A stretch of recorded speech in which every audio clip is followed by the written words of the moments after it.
Public affairs programming on Look TV is underwritten by the generous support of Pinnell's Restaurant, classic Italian American food since 1922, and Stored Tech, technology solutions for computers, networks, and phone. Stored Tech, your technology, our passion. 1922, Babe Ruth debuts with the Yankees. WGY signs on air.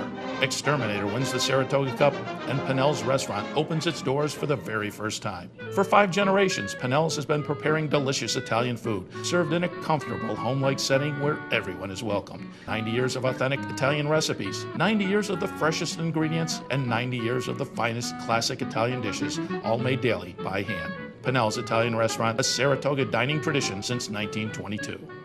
Most cybersecurity firms deal only with prevention, the systems that block hackers and viruses. Stored Tech knows the root cause is actually good people doing bad things. So we offer a security training program which includes certifying all participants to show they understand the basics. Technology solutions for computers, networks, and phones. Stored Tech, your technology, our passion.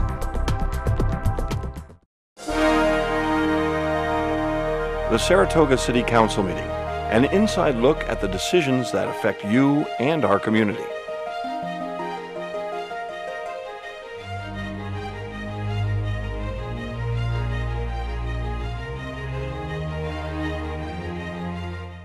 Okay, good evening. This is a City Council meeting for Tuesday, August 21st, 2018. I'd like to thank everybody for coming this evening. I also would like to thank Ryan McMahon and the staff at the City Center for helping us with this use of the room and accommodating us tonight. Thank you to CMI Communications for the mics and the sound. There are 2 public hearings tonight. The first public hearing is to amend Chapter 201 of the City Code, street namings and numbering. And I'll turn that over to Commissioner Saratoga. Yes, please. Okay. Let me apologize. I got to get my That's okay. my Take your paperwork, time. my paperwork together here. We're all just hanging out. Yeah. Okay, this is a public. Oh, am I on the mic here? Yeah, Can everybody hear? you have to pull these mics close, Okay. Commissioners. Oh. I think they'll. I don't. There you go. Oh, you got it. Okay, this is a public hearing to amend Chapter 201 of the City Code, which currently gives the city engineer complete authority over the process and the final decision on street naming and address numbering. This section of the code includes renumbering. The proposed change to the City Code will designate the Commissioner of Public Works as a responsible party for street naming and numbering, and that the city engineer will facilitate the process under the direction of the commissioner. In addition, the code requires a procedure for street naming, numbering, and renumbering. This procedure has not been updated since 2006. If the code changes are approved at a future meeting, I will be bringing to the council an updated procedure that will include pre-notification to the city council before an address change occurs. A new procedure will provide more opportunities for residents to weigh in when renumbering issues occur. So that will open up the public hearing, I guess. Thank you. If anybody would like to comment on this, you guys, we can have you come to the mic, please.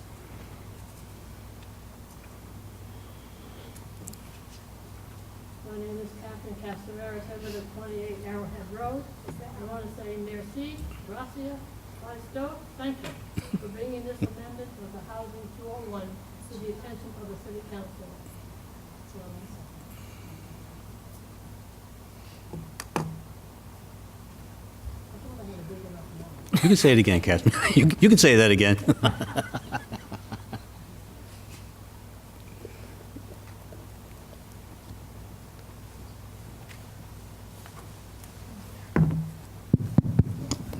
There I go. Well, I'm Catherine Casamaris, 28 Arrowhead Road, and I say merci, gracias, efaristo, thank you for bringing this amendment to the Housing 201 to the attention of the City Council. I know we will be very pleased indeed, as will generations to come. Having the ability to comment on changes to house numbers and street names before they take place will be greatly appreciated. Thank you for considering the voters of the City of Saratoga Springs. Please vote an overwhelming yes to this amendment in any language. Thank you. Thank you. Anyone else?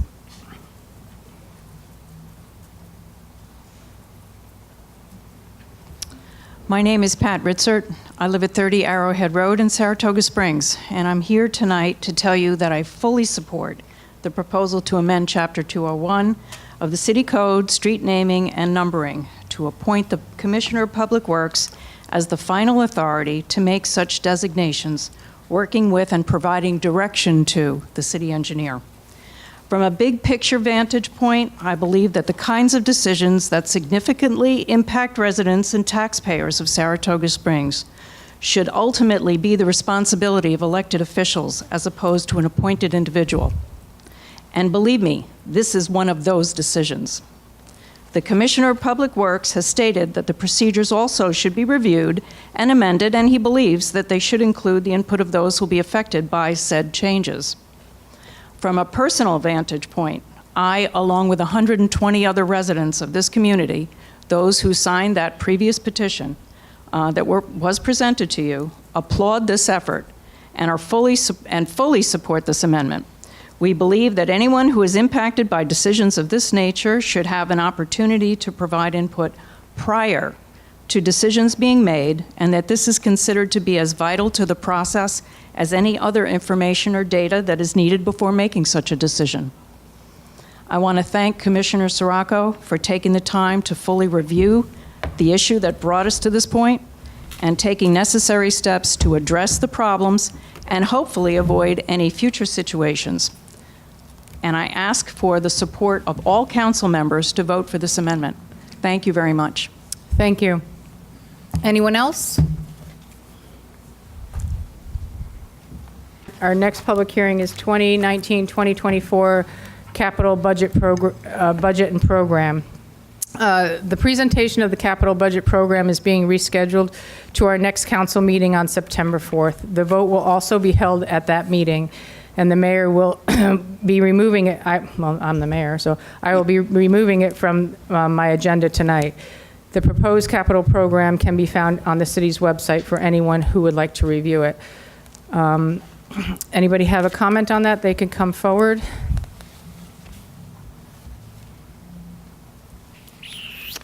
Okay, so I am going to close that tonight, and we are going to move on to roll call, please. Present. Present. Here. Present. Present. Supervisor B? Over here. Supervisor Gaston? Also over here. Okay, please rise for the Pledge of Allegiance. I pledge allegiance to the flag of the United States of America and to the republic for which it stands, one nation, under God, indivisible, with liberty and justice for all.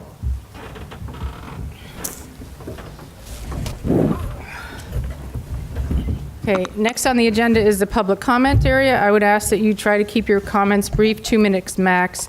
Public comment period will be for 15 minutes. Please be respectful to the speakers while they are addressing the council, and please address the council as a whole. Anyone who wishes to address the council upon any issue may now come forward and state your name and address and provide your comments. Now's the time. Thank you again. My name is Bill Bemke. I'm the Vice Chair of Sustainable Saratoga, and regarding the proposed charter. We at Sustainable Saratoga have read the new draft city charter and hope that the Charter Review Commission will incorporate all critical recommendations that the public brings forth at this hearing. Sustainable Saratoga did not take a position on the draft charter proposed by the previous Charter Review Commission, and we are also not taking a position on this current draft. However, we applaud any efforts to keep the city charter up to date so that our government remains in a strong position to address current and future community needs, especially the need to make our city more sustainable. Issues of sustainability did not receive much attention anywhere decades ago, so it is understandable that they were not reflected in earlier versions of our city charter. In recent years, as Saratoga Springs has continued to grow, sustainability has played an increasingly central part in the way businesses operate and people conduct their lives. As you know, our organization works on a wide variety of issues relating to sustainability. Our efforts have frequently been stymied by the lack of clear delineation of which departments were responsible for sustainability-related issues. We believe that our city government also should be focused on these sustainability issues, and that any new city charter should clearly indicate who in City Hall has responsibility for tackling them. The city's comprehensive plan calls for a number of important sustainability policies and initiatives. However, in our review of the draft charter, we found no reference to sustainability or responsibilities assigned for a number of important issues, and I'd like to just name some of the issues that we believe are important. And you're close to your time, so you have to wrap it up. Okay. Parking, trails, street trees, housing, energy conservation, environmental protection, climate change, recycling, and multimodal transportation. We encourage you to take a look at all of these important issues. Thank you. Great, thank you. Anyone else?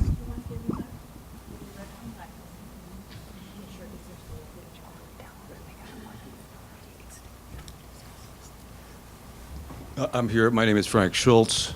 I'm a resident of the city. I'm speaking on the charter revision.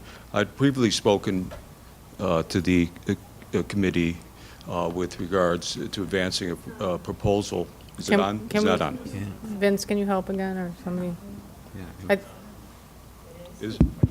Yes, it is on. Can you just take it out of the handle maybe and hold it closer to your mouth? That's all. Hi, my name is Frank Schultz. I am a resident of the city. I had previously spoken to you in support of a proposal advanced by former Commissioner Mathieson, which would expand the numbers of the council, adding additional commissioners. His proposal would have included the county supervisors as official members of the council. I'm in support of that. I think that would add to the independence and accountability of the council, and I see the draft amendment goes towards that end. I just want to register my support for these efforts. Thank you. Anyone else?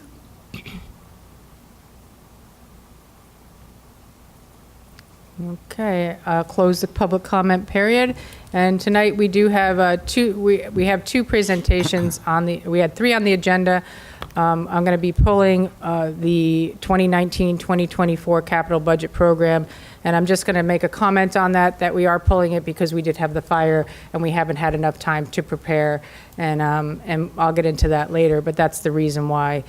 The first presentation is a Charter Review Commission Public Forum, and at this time I'm going to turn it over to Vince DeLeonardis, the president, and I'm going to exit the stage because I am not on the forum. Not enough room for everybody? I don't think you're going to. Okay, sorry. No problem doing that, but you're just like, you're going to leave people out. Yeah, okay. Thank you. Trish, for purposes of this meeting, will you take roll call? Here? Here. Present. Present. Here. Here. Here. Here. Here. Okay. Welcome to the second public forum of the 2018 Charter Review Commission. We are going to get right into the opportunity for the public to provide comment, input, and suggestions on the current draft document that we have made available for about 2 weeks now. But prior to doing so, I just have a few comments to make, and then we're going to present a couple slides with regard to a survey.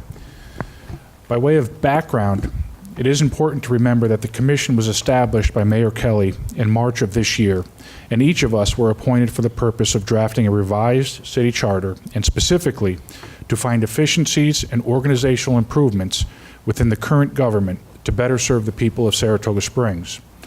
Our city operates under a commission form of government, and we have operated under such form since we were incorporated as a city in 1915. Saratoga Springs is one of only 2 cities in the state of New York that utilizes a commission form of government, and across the nation, less than 5% operate under such form. Is the commission form of government unique? By definition, it is unique. But so too is Saratoga Springs, and our uniqueness is a trait which defines us. Throughout our more than 100-year history as an incorporated city, there have been numerous attempts at changing our form of government, and each and every attempt at change was rejected by the people of the city. Indeed, the only successful charter review commission our city has seen was the 2000 commission led by its chair, Harvey Fox. That commission focused not on changing our form of government, but rather on improving our form of government.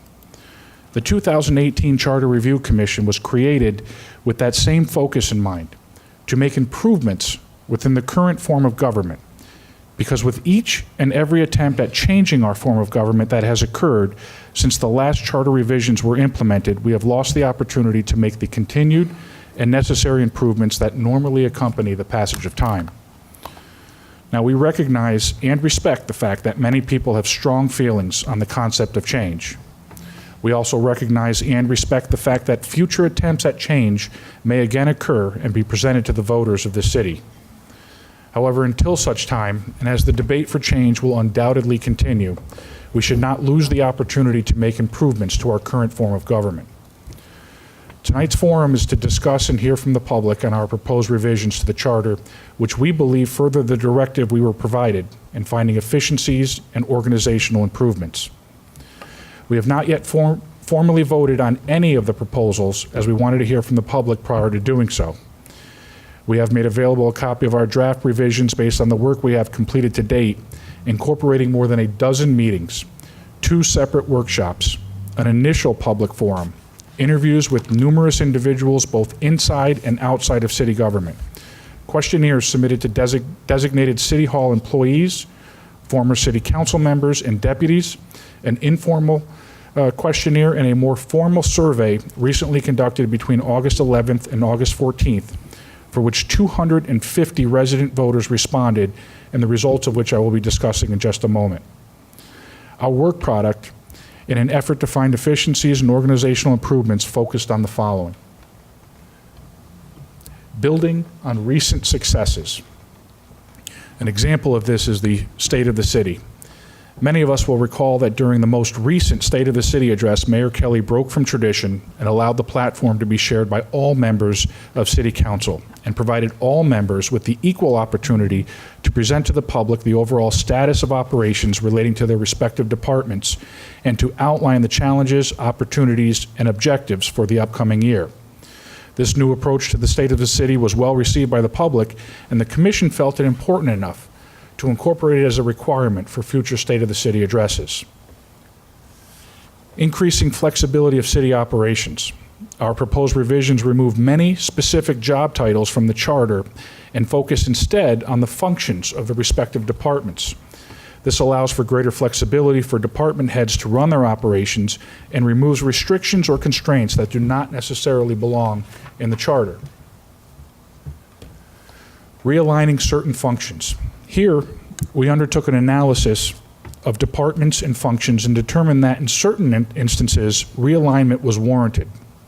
For example, when considering how closely the Recreation Department works with the Department of Public Works and their reliance on them for the operation and maintenance of our recreation facilities, it made sense to consider moving recreation from the Mayor's Department to DPW.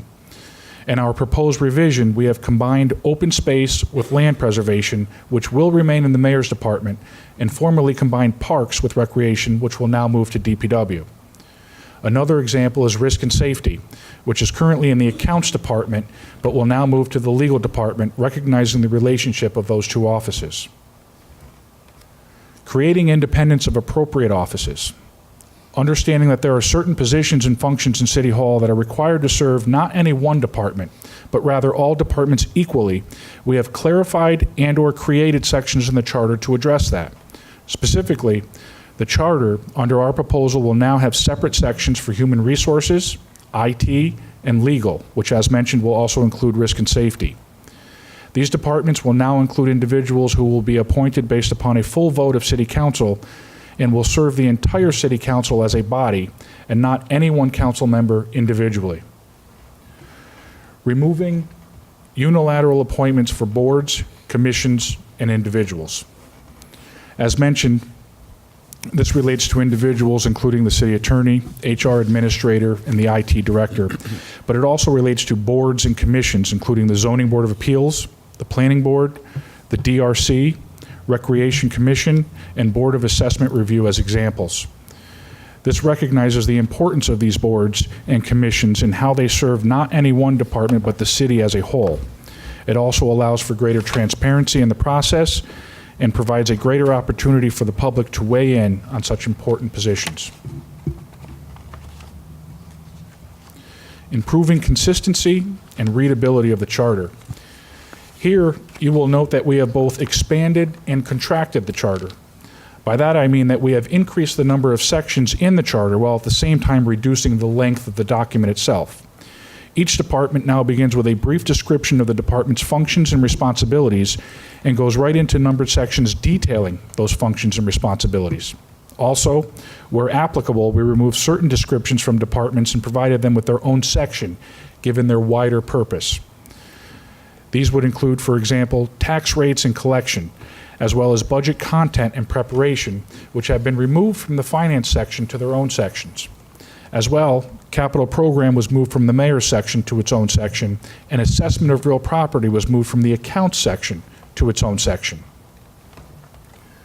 And lastly, increasing opportunity for individuals to participate in city government. This relates specifically to the possibility of increasing the city council from 5 members to 7 members. This concept was introduced for consideration by Commissioner Frank only recently and provides that we would have 2 council members that would be vested with all of the legislative powers and authority conferred upon members of city council, but who would not serve as administrators or directors of any city department.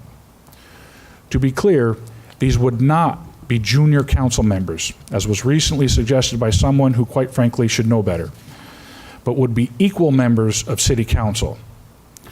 This proposal recognizes an issue that has been raised in the past and emphasized during the 2017 charter review, that it is indeed difficult for the average individual to run for office and participate in city government, given the level of commitment required to serve as both a member of the legislative body and a department head.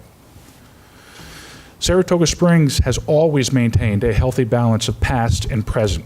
The Commission's consideration of enlarging the council to 7 members with 2 at-large members still keeps in line with and respects our Commission form of government, while at the same time addressing a present and valid issue, allowing for a greater opportunity for individuals to run and participate in city government. Before making any determination on that issue, and because of the significance of this potential revision, we did undertake a formal survey, and the results of those are as follows. Mike? The first question that was presented to the individuals who responded was one that was recommended by the polling company. And that question is, generally speaking, would you say things in Saratoga Springs are going in the right direction, or have they seriously gotten off on the wrong track? And the results? 75% of those individuals who responded indicated that the city is in the right direction, with 20% suggesting we're in the wrong, on the wrong track, and 5% either didn't know or refused to answer. Next slide, please. Now, the breakdown of the responders, as I indicated earlier, we had 250 individuals providing responses. It was an even split between men and women, 125 responses each. 37% of those who responded were Republican, 20% were either independent or blank enrolled, 35% were Democrats. 13% of those who responded were between the ages of 18 and 44. 16% of those who responded were between the ages of 44 and 54. 23% were between the ages of 55 and 64, and 48% was 65 or older. 10% of the individuals who responded have lived in the city of Saratoga Springs for less than 9 years.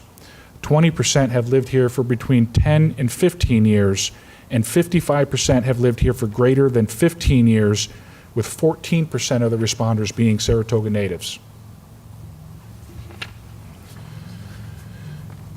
The next question that was asked was, would you support expanding the city council from 5 to 7 members, with new members having no departmental duties?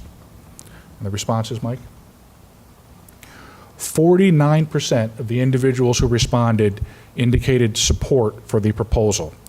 That includes 20% who strongly supported the proposal and 29% who somewhat supported the proposal.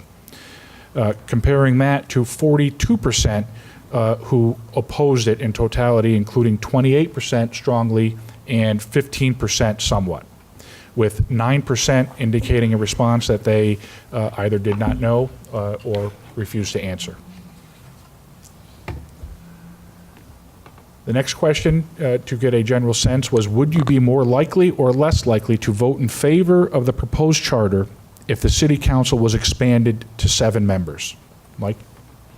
And interestingly, this one was split across the board, with essentially 1/3 indicating that they would be more likely to support it, 1/3 indicating they would be less likely, and 1/3 indicating it would make no difference.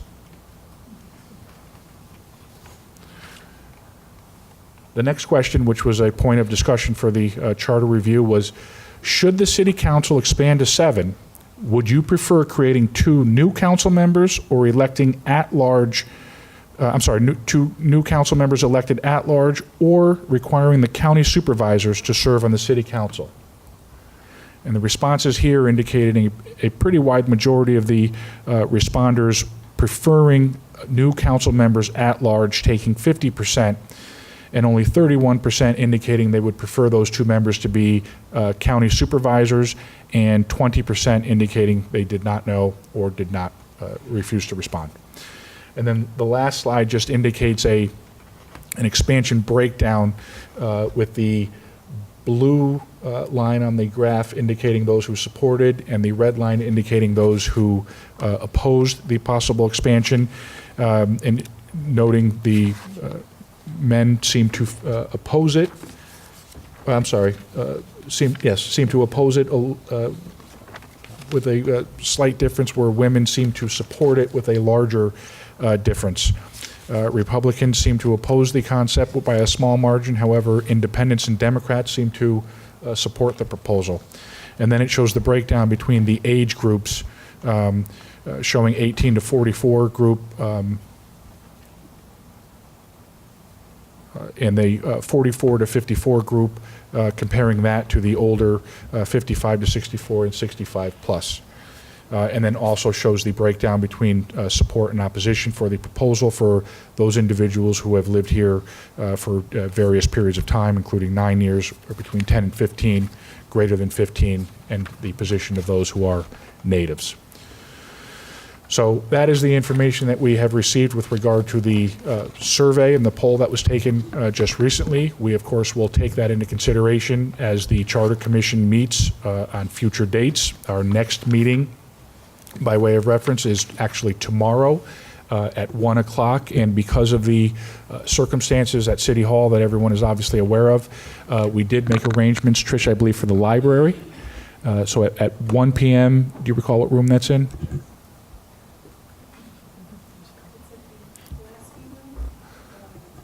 1 p.m. at the Glassby Room in the library. So we will continue our progress on a move-forward basis, incorporating the information that we've received and discussing that with regard to the poll, but also incorporating the thoughts, the ideas, the suggestions from the public. And this is now the opportunity to hear from you. So we open that up now, and anyone wishing to speak to the commission can now do so. Please. Yeah, approach the mic, state your name.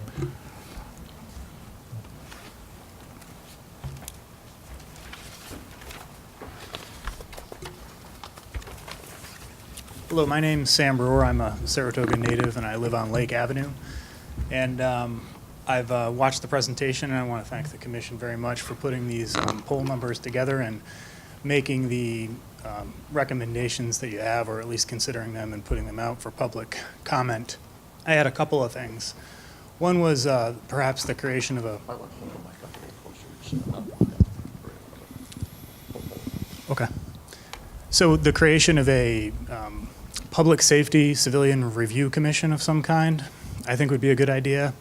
And I've spoken with members of those panels that work for other cities, so it provides an independent oversight body over the police forces, the fire department, EMS services, separate from the commissioner's core duties. So it kind of divorces politics a little bit and gives the inhabitants of the city a function to oversee and be a little bit closer to those enforcement functions. And then regarding the expansion of the council to 7 members, there may be some ability to consolidate the accounts and finance functions. That might be something that you might want to look at. And I wouldn't be opposed to expanding the size of the council. More voices in a city this size would be a good thing. And then pay for the commissioners. That seems to have not been addressed, meaning changing it from a part-time to a full-time position and then raising the pay to something that's competitive to attract more people to the offices. So that would be my feedback. Is this a two-way dialogue, or do you want to? This is just an opportunity to hear from you. I will say at the end, I will give an opportunity for the commission to provide any responses. All right, thank you. But thank you very much.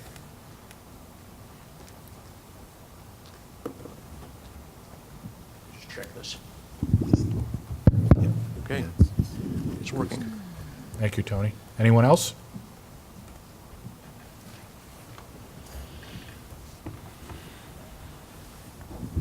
Good evening. My name is Matthew Jones. I'm a lawyer. I practice here in Saratoga. I live at 2 Victoria Lane.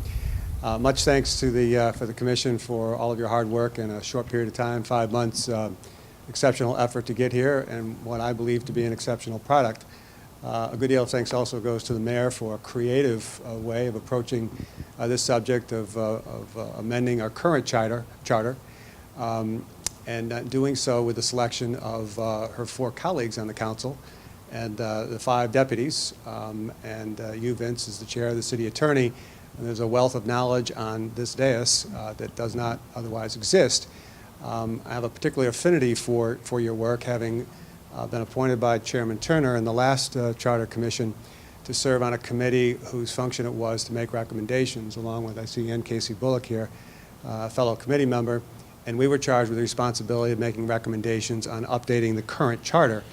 And Mike, if you can go back to that first slide, I see a number of those points, although we did not ever reach the point of a vote. And so I speak here only for myself and not for that committee, because we never took formal action, never got a chance to do that. But a number of the items that were up there, the notion of council approval of the city attorney's office and the land use boards, some of the reassignment of the functions within City Hall over to the Commissioner of Public Works on Recreation, which made all the sense in the world to us. Ways to increase the efficiency within the operations of City Hall. We considered all of those as short of getting to a formal recommendation back to the Commission, because the Commission went in a different direction, as you know. We see a lot.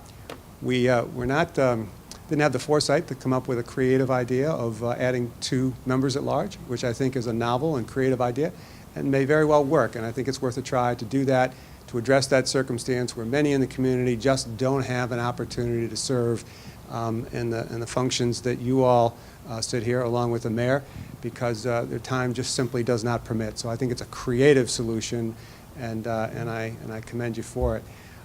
In the overall, having read the charter over the last couple of days, the revised version, I think you're to be commended. I think you've come up with an exceptional product, and you've done it in a very short period of time.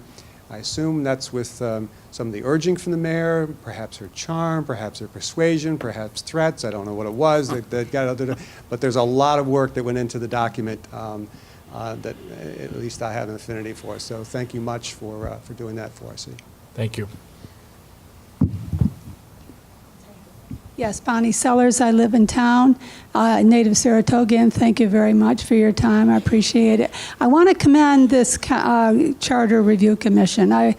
Many of you know I go to the city council meetings, and I also go to the charter, and I've supported the commission form of government since 2006 when I got involved in politics. And I like the form of government very much. It's very disheartening when you see all the different changes and you don't get a chance to actually review and improve. And this commission deserves accolades, a breath of fresh air from some of the previous charter review commissions. And I don't say that lightly. I sit there, I watched professionalism, professionals, knowledge. I complimented you numerous times about, oh, it's such a pleasure to hear knowledge. You have the deputies that know their departments, and they work with other departments, so there's a lot of interaction. The commissioners are elected officials. They're responsible for coming through for the public, and they delivered. And Vince Leonardis deserves much, much credit for his congenialness, his professionalism. He also did make sure that every deputy had a chance to talk, everybody else had a chance to talk, and also consensus. And he went over and over. Every single meeting he reviewed. Now, this is what we did the last time. Is everybody okay with that? Is there any conversation? If you come up with anything, let me know. It is a rarity to have the quality that Vince gave to this commission and to our elected officials and our deputies. And I thank the deputies for, I know you're not elected officials, but you're right on board, so don't ever forget it. I can't thank you enough. I went to all the meetings of 2017, every single one of them. There is no comparison between the quality of this and the quality of that. Thank you very much. Who's next? Thank you. Okay, you want me to just put it here? All right, here. Some people even mad at me. Anyone else? Please. And I know you spoke during public comment where you're limited to 2 minutes, but please feel free to expand I just on that. understand that my comments were more appropriately directed to the people here, and so I just want to reaffirm my support. And I don't mean to interrupt you, but could you please restate your name? Oh, I'm sorry. My name is Frank Schultz. I just understand my comments are more appropriately directed to the full group here, and I support the proposal to expand to 7 members. I just want to note, I previously served as commissioner in California. A common practice in California is to bring outside members who hold other political office to commissions, to committees. I ask you to consider that because you bring their independence and you bring their expertise, which would benefit the city operations and deliberations of the council. Thank you. Thank you. I'm sorry I said California. It might be a dirty name.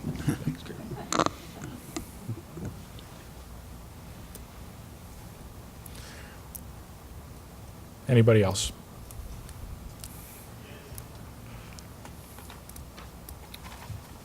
Okay.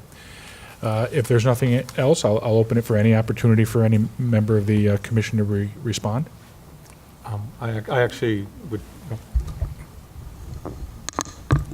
I'd actually like to respond just to one item. Mr. Brewer had suggested a public safety civilian review panel.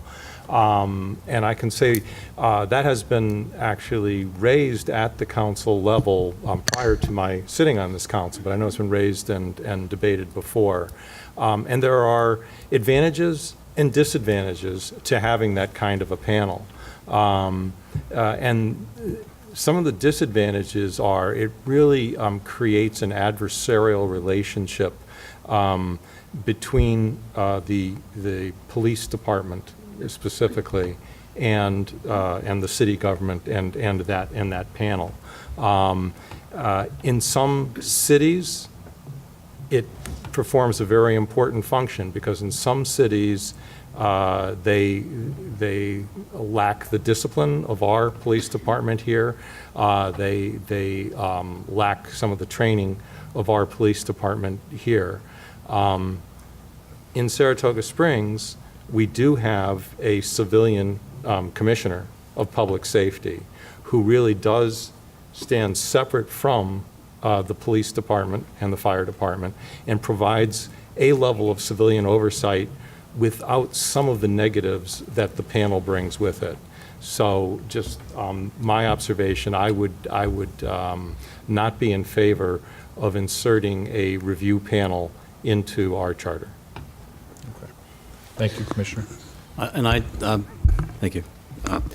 I would just like to thank the people who got up and spoke tonight. I think there was some good comments, and some of the data that got transmitted there tonight, I first time seeing. So I look forward to more discussion with the commission, and hopefully we can come to a consensus. And I do believe that everybody's putting their whole heart and soul in this charter thing to try to get it to make it really work. I do believe the Commission Form of Government works really well in the city, and I'm looking forward to more discussion, more dialogue with the commission. So thank everybody for getting up and making those comments tonight. Thank you, and I should just apologize to you and the other commission members for seeing the results for the first time now.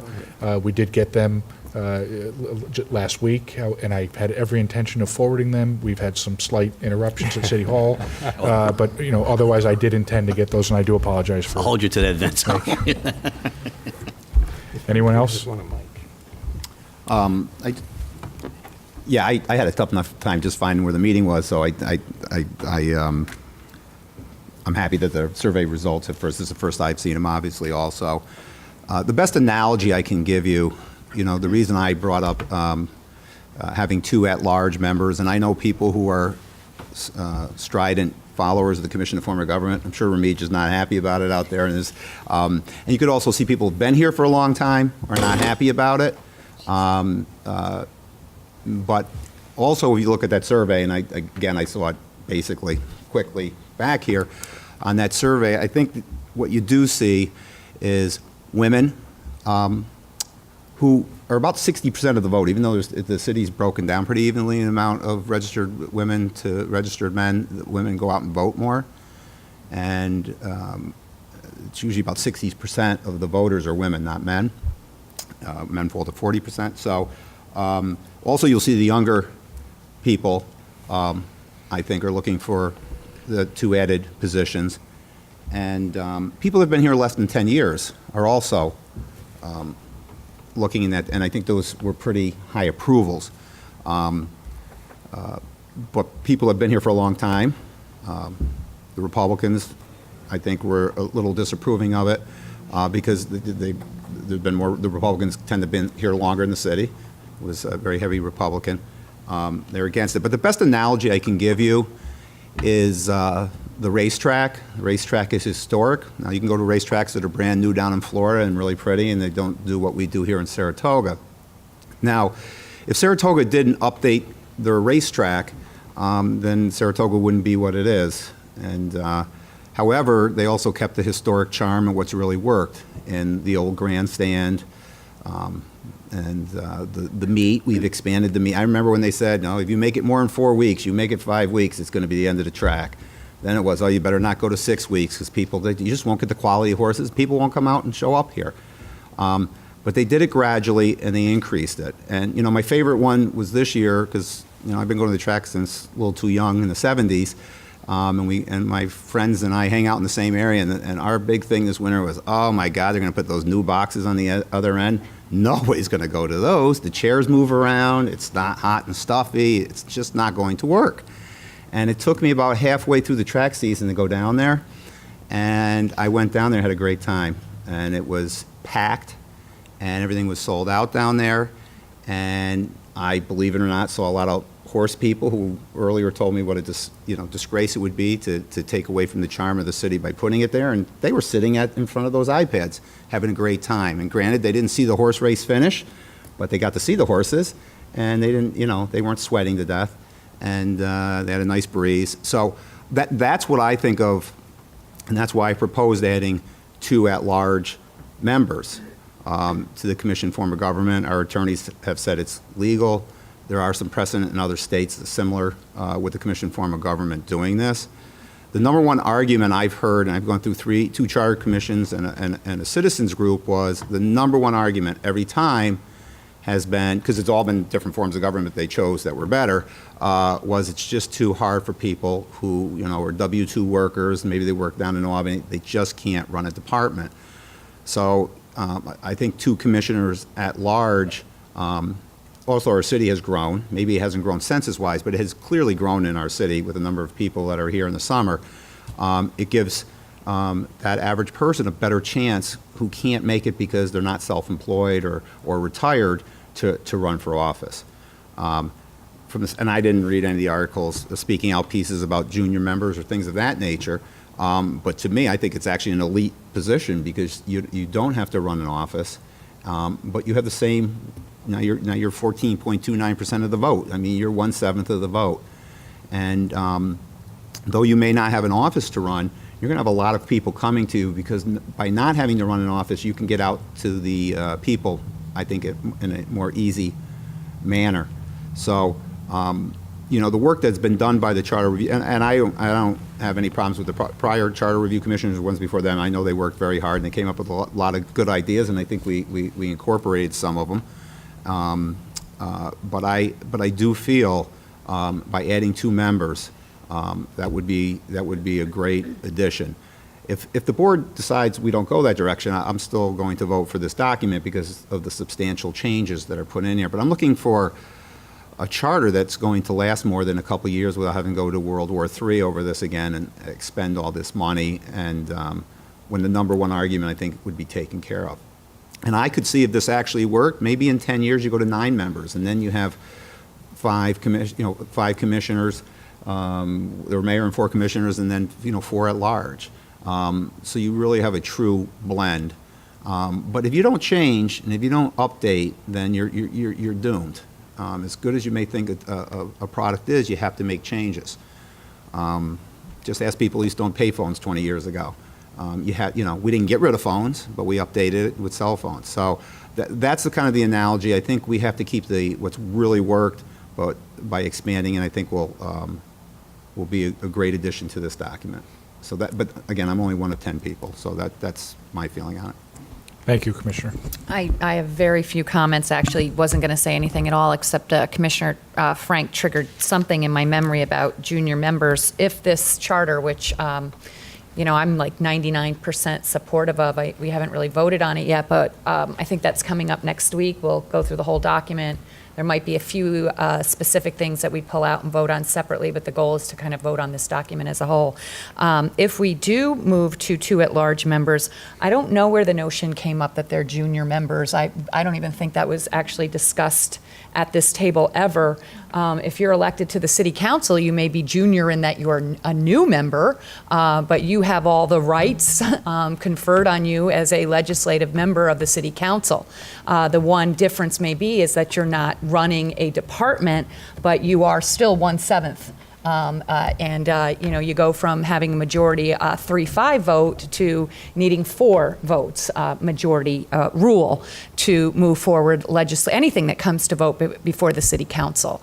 So I wanted to make sure that we dispelled that notion.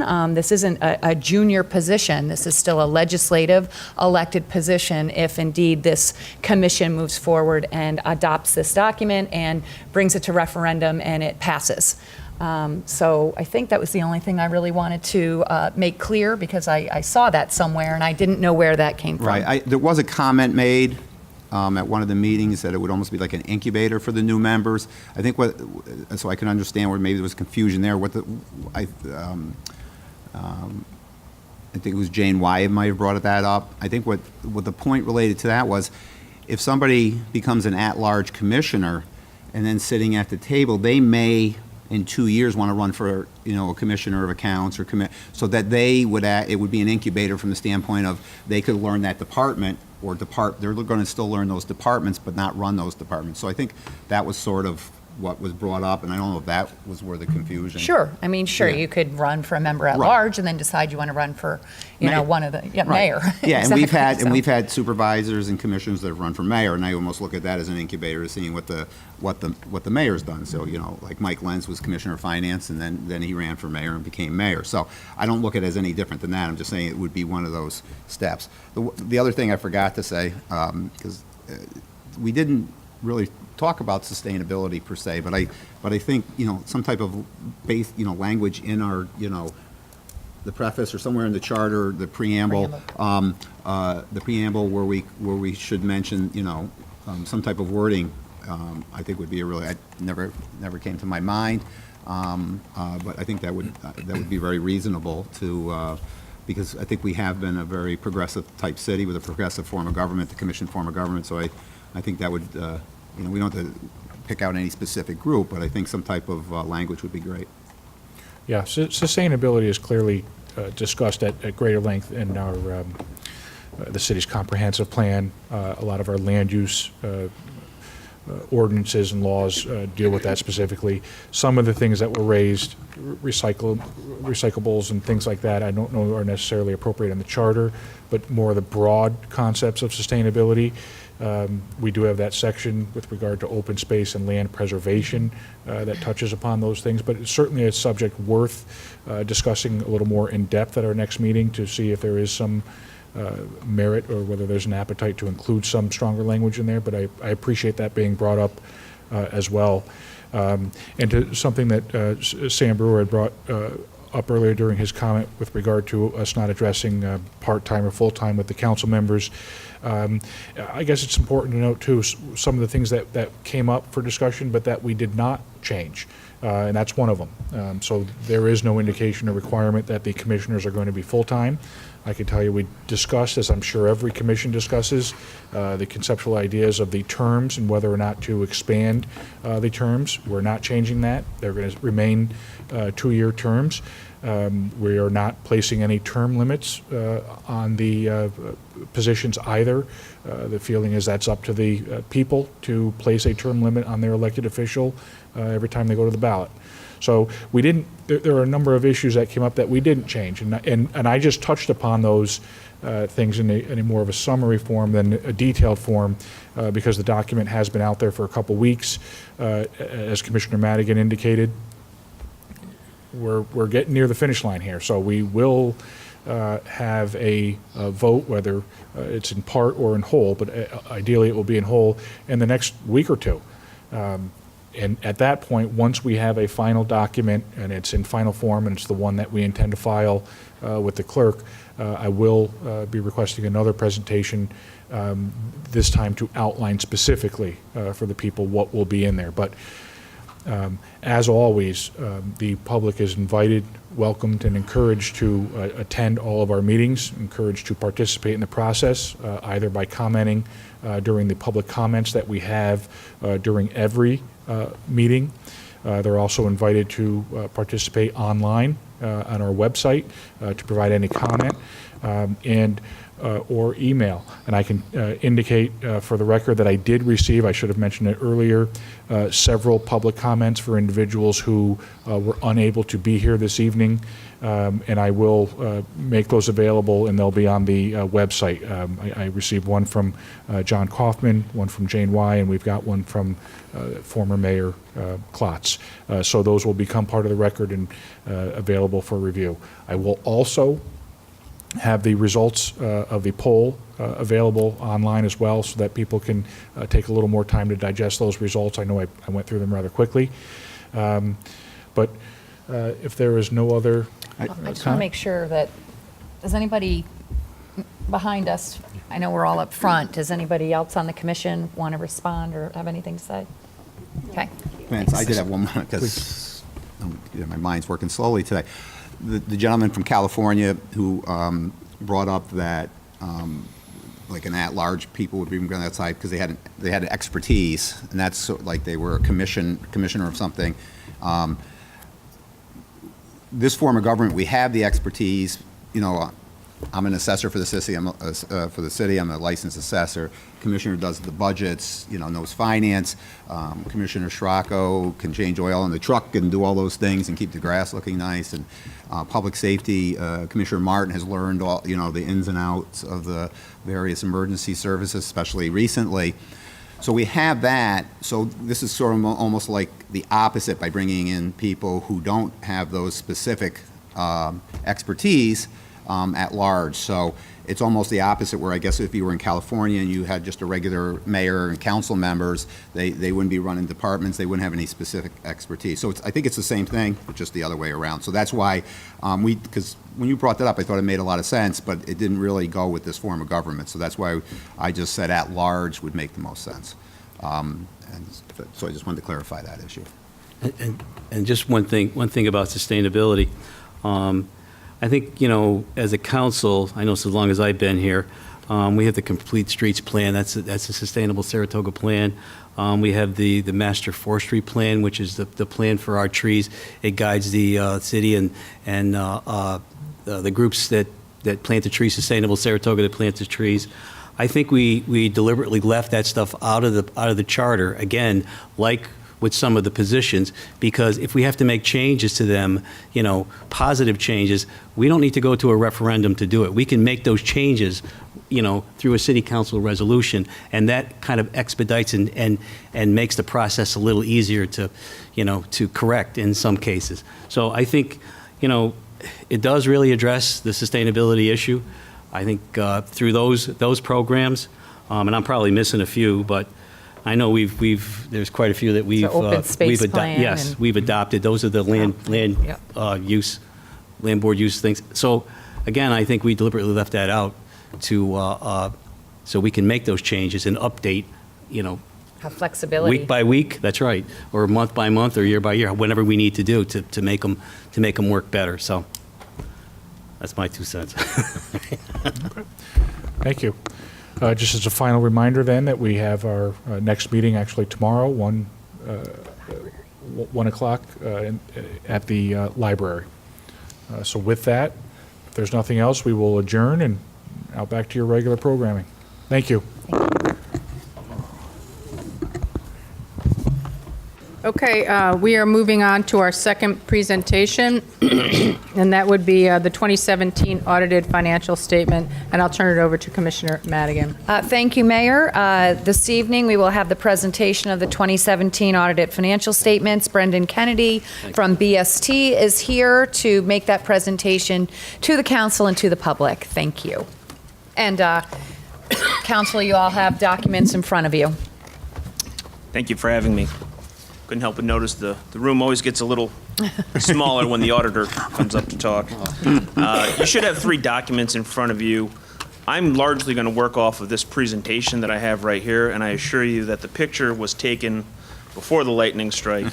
And happy to be here, but sorry it has to be in this space, although it is just as lovely as City Hall. So with that, you flip past the cover page here. You get into the table of contents. This is just going to lay out the various topics that I'd like to present to you this evening. If there's any questions you have along the way, please don't hesitate to stop me and ask, but I will do my best to keep this short and sweet and keep your meeting moving along. Past the table of contents, we have an executive summary, just summarizing the work we did for you. We came out here in May and June and completed substantially all of our testing, wrapped up the engagement in the June-July timeframe. The deliverables included our independent auditor's report on the basic financial statements. We also have our gas report, which is known as the Yellow Book report, and then our required communications, which I'm making to you this evening. Because the city spent less than $750,000, no federal single audit was required for the 2017 period, and because no federal single audit was required, no state DOT single audit was required either. So 2 less audit deliverables as part of this year's services. As a result of our audit, we did not identify any instances of control deficiencies impacting the financial statements, no compliance matters, we have no uncorrected differences, and we have issued unmodified opinions on the basic financial statements.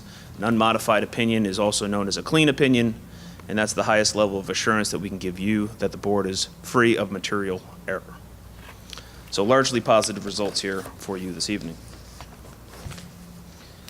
I'm not going to walk through the financial statements in detail. It's a 60-plus page document. The content here on page 3 outlays the various sections of the report. We have the auditor's report. Those 3 pages are the only thing that I own as part of that document. Everything else belongs to you, the city. Management's discussion and analysis on pages 4 through 13. I like to refer to that as the cliff notes of the financial statements. It provides a summary of financial results and analysis in a concise format. The actual numbers on the financial statements are pages 14 to 24, the notes on 25 to 55, and then some supplementary information in the back of the document. The content and organization of these financial statements is largely consistent with the prior periods, so no significant changes to the organization of the statements.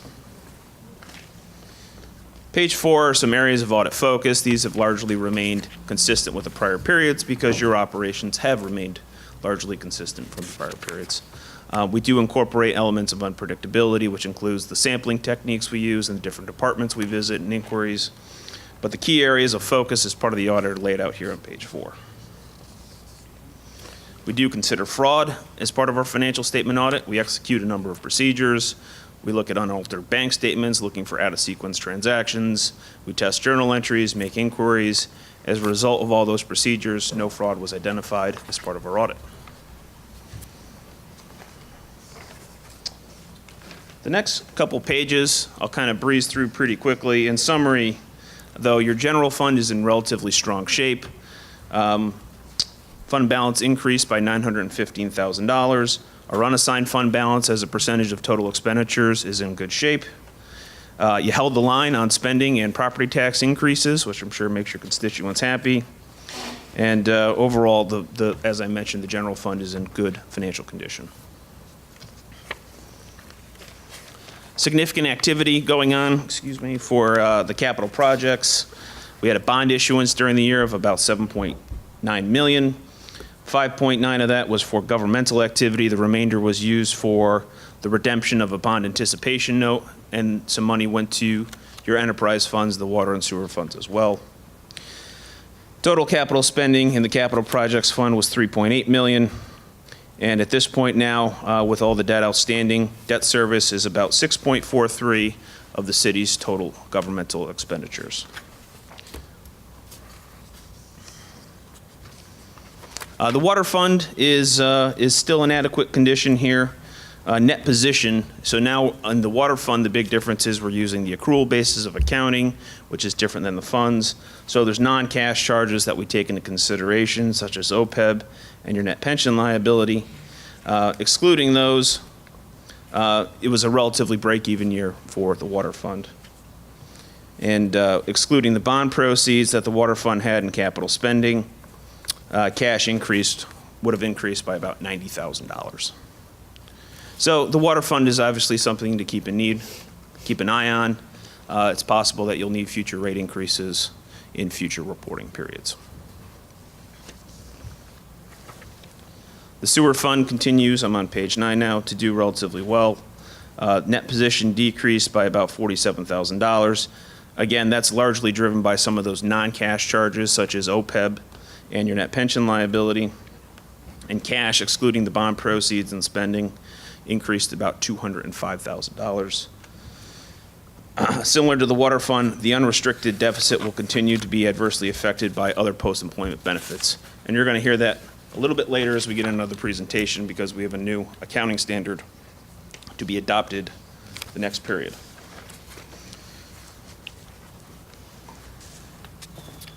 The city center was the last fund that I was going to talk about. Relatively break even from a net position standpoint. Cash did increase $768,000. A significant amount of money has been accumulated for capital improvements, but obviously we have a big project going on. In 2017, the city entered into a loan agreement for $7.5 million to finance a new parking facility, and with that comes some equity contributions that the city center will be required to make. And I just recommend everyone to be mindful that loans are different than general obligation debt. Make sure you read those loan agreements and stay up to date with the different covenants and requirements in that document.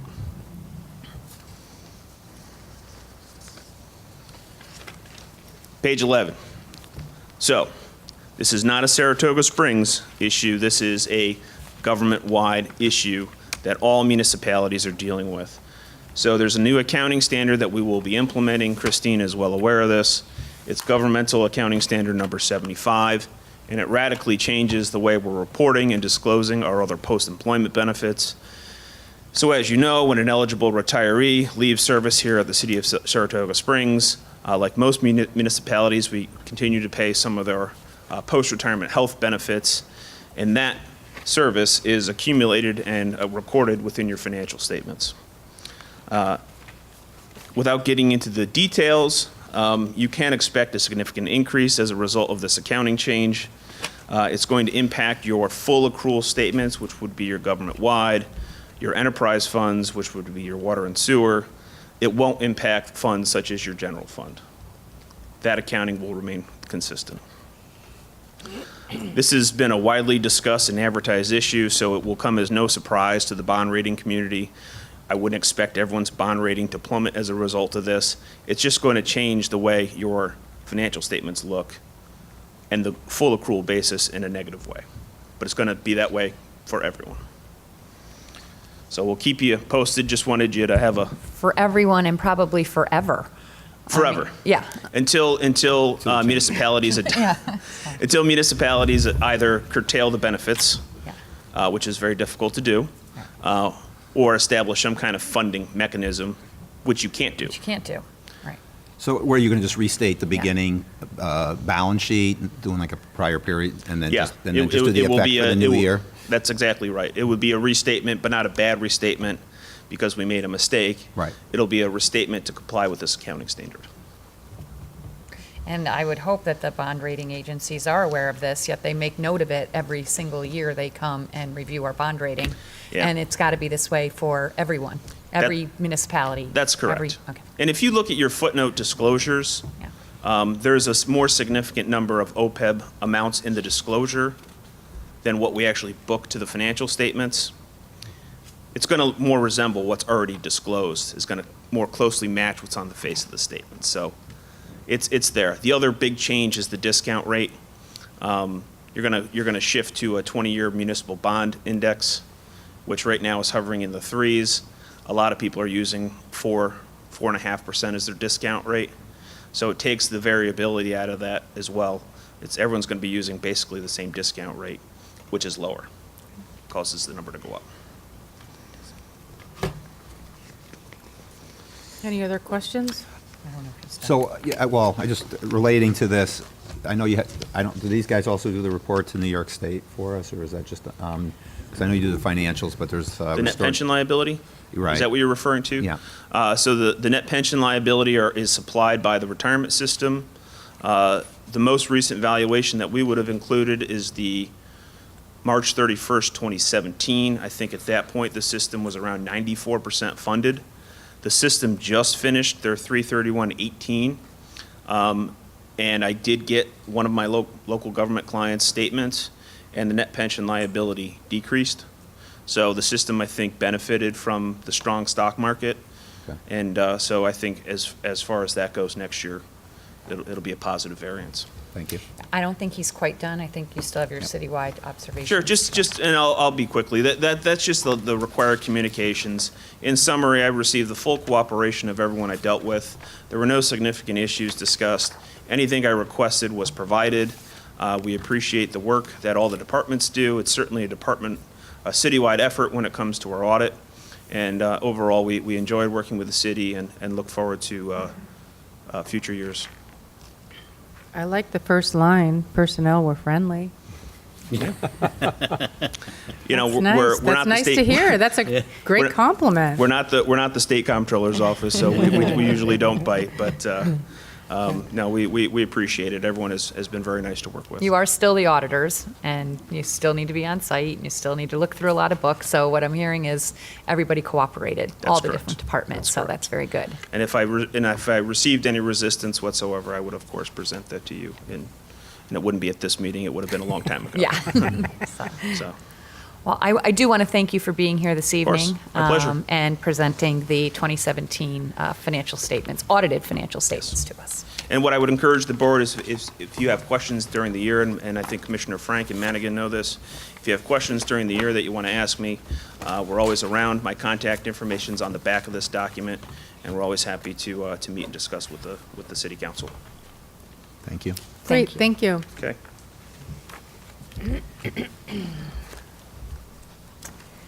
Okay, at this time, we are going to move into executive session. We have 2 items on that agenda. So I move that the council go into executive session to discuss 2 matters. The first matter is lease or acquisition of property when publicity would affect value. And number 2 item is matters which will imperil the public safety if disclosed. This is a motion. Is there a second? Second. Any discussion? All those in favor say aye. Aye. Any opposed? Abstention? The matter passes, and we will exit out to a room here. Okay, we are back from executive session. We are looking at a lease tonight on the Commissioner Madigan's agenda, and we'll deal with that then. Okay, so on to the consent agenda. I move that the City Council accept the consent agenda as included on the agenda. This is a motion. Is there a second? Second. Any discussion? All those in favor say aye. Aye. Any opposed? Abstention? The matter passes. We are going on to the Mayor's Department, but I'm asking the Commissioner of Public Works to move an item up first, and I'll turn it over to Commissioner Saratoga. Thank you, Mayor. I'd like to move my first item. It's a discussion and vote to amend Chapter 201 of the City Code for street naming and numbering. And with that, I'll make a motion. I move for council to approve amending Chapter 201 for the City Code, street naming and numbering as respectfully submitted, and I put that in the form of a motion. Is there a second? Second. Any discussion? All those in favor say aye. Aye. Any opposed? Well, I wanted to thank them. Okay, Yeah, go me- ahead. I'm sorry. Sorry. And I'm sure Commissioner Scirocco, you Yo- want to say a few words No, first? I want to thank Pat and Catherine. You put I know you put a lot of work in this, and again, you can fight City Hall, and I think it's a real good solution to your problem. I think it brought some light to an issue that the City Council wasn't aware of, and we looked at it, made some corrections, and I think it's going to work in everybody's favor. So thank you for your efforts. And Yeah, you've come out now to several city council meetings, and I would say I guess it was worth it because I could tell that it was giving you great stress and you were under duress about this. And so I'm really pleased that Commissioner Scirocco handled this the way he did, and that you were able to get in front of all of us. And sometimes the process does work. It often does, actually. So, and hopefully this will give you some great peace of mind. And no respect to the city engineer. He was just following the procedure, following what was written in the code, and we did discuss it, and we felt that this was a better solution. That's all. And I think it's going to work better down the road. So. You're welcome. Sure, and we do appreciate it, and I think all your neighbors really love you guys. So they really came out and they signed that petition for you. So that was pretty impressive. So. Yeah, there you go. Have a bit of a celebration. Yeah, we love City Council. We need some love. Right. Okay, back to the Mayor's Department. I'm gonna vote. Oh, I didn't vote? Oh. Yeah. Have a second. So, You have a second. I have a second. All those in favor say aye. Aye. Aye. Any opposed? Abstention? The matter passes.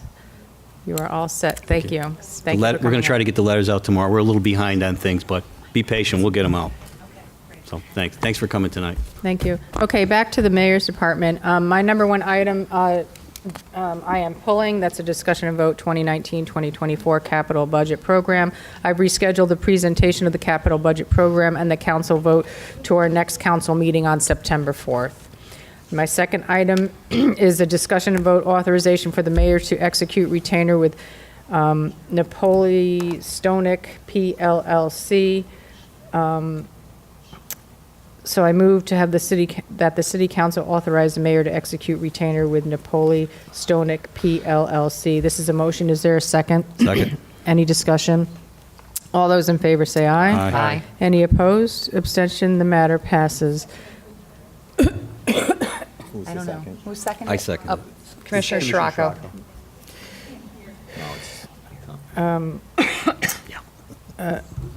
Our third item is discussion and vote authorization for the mayor to sign addendum number 3 with Greenman Pedersen, Inc. for Geyser Road Trail Design Services. This is an addendum for an additional legal services associated with the property acquisition for the Geyser Road Bike Ped Trail. These expenses are consistent with the federal aid project and are partially reimbursable.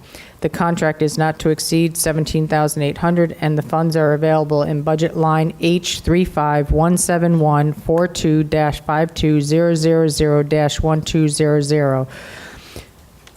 I move that the City Council authorize the mayor to sign addendum number 3 with Greenman Pedersen, Inc. for Geyser Road Trails Design Services. This is a motion. Is there a second? Second. Any discussion? All those in favor say aye. Aye. Any opposed? Abstentions? The matter passes. Fourth item, discussion and vote authorization for the mayor to sign funding approval agreement, U.S. Department HUD for CDGB FY 2018 plan. This is an agreement authorizes the city to accept HUD grant funding for our Community Development Block Grant Program, the program year ending 7/1/18. I would like to thank Lindsay Connors for managing this community development program for the city. I move that the City Council authorizes the mayor to sign funding approval agreement, U.S. Department for HUD for CDGB FY 2018 plan. This is a motion. Is there a second? Second. Any discussion? All those in favor say aye. Aye. Any opposed? Abstention? The matter passes.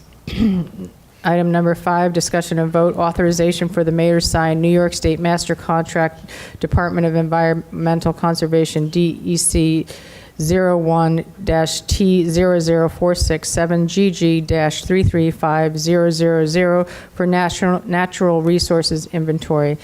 This contract authorizes the city to accept the grant funds awarded by New York State through its Climate Smart Communities program.